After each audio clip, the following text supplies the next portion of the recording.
Job creation is slowing and the situation in Europe is deteriorating, but there seems to be one bright spot in the American economy: housing. I know, it sounds crazy.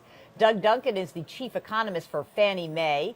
Doug Duncan, thanks for joining us. Thanks for having me. Okay, this was the epicenter of the crisis, and you're telling me something good is happening in housing? Yeah, surprisingly, I think housing is going to add to GDP growth for the first time in a few years. It's been rising. And so is this widespread across the nation, or are there pockets of growth in other areas that are just lagging? It's pretty broad-based. You've seen early indicators of this year's house price pattern rising.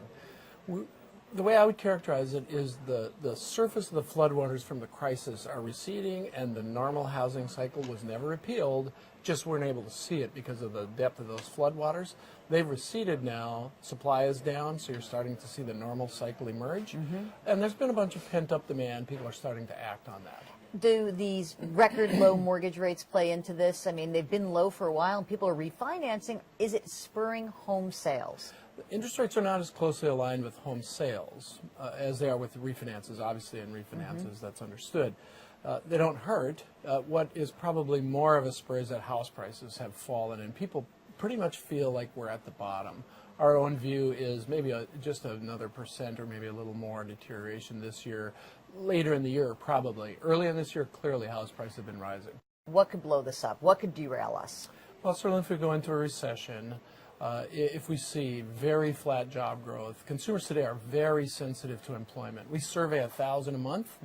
When we saw the 3 months of 250,000 private sector job gains in a row, the percentage of people thinking the economy was on the wrong track fell each of those 3 months significantly.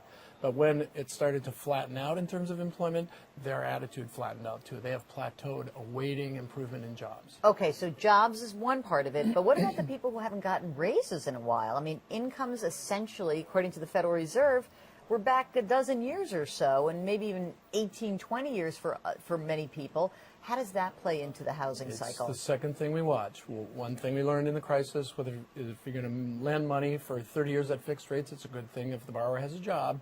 It's even better if they have related income. This has been the slowest growing income period of any of the last 5 recessions. Now, does that mean that we could maybe see a spurt in growth and that would help housing, or do we not need that much of an ignition to get things going? Well, we're going to see decent housing growth because it's been down for so long.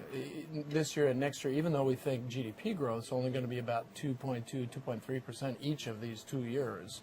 And frankly, at the middle of the year now, we've shifted to where we think the risks are on the downside. All that's going to play into the employment. On a scale of 0 to 10, 10's the best, 0 is the worst. Where are we in the housing cycle right now? I think we're probably at about a 3, but the good news is that we're on the uptrend. We've passed the bottom and we're going up from here. I'm going to end that on a good note. That's good. Doug Duncan from Fannie Mae, thank you so much for joining us. And thank you for watching. For more housing news, stay with CBS Money Watch.